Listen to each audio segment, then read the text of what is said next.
আমি যদি আমার আব্বার নামে দান করি তাহলে তার পাপ মিটে যাবে কি? কালা নাম। আল্লাহ রাসূল বলেন হ্যাঁ। হাদিস বুখারী মুসলিম।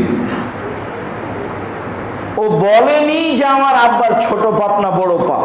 আল্লাহ রাসূলও বললেন না যে ছোট পাপ না বড় পাপ। আল্লাহ রাসূল বলেন হ্যাঁ।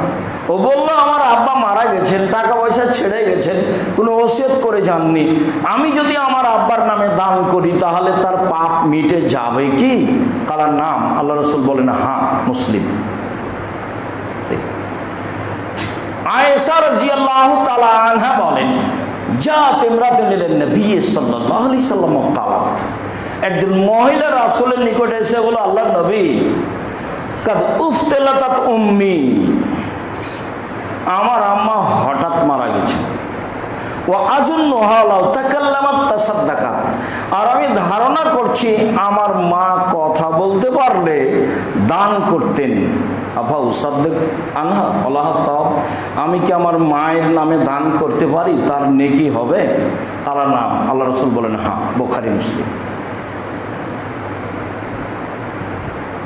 দান যারা মারা গেছে তাদের পাপ মিটিয়ে দিতে পারে। দান যারা মারা গেছে তাদের কবরের শাস্তিকে বন্ধ করতে পারে। এইভাবেই রাসূল সাল্লাল্লাহু আলাইহি সাল্লাম বলছেন। সম্মানিত দিনী ভাই বোন, দান একটি ভিন্ন ধরনের ব্যতিক্রম ইবাদত।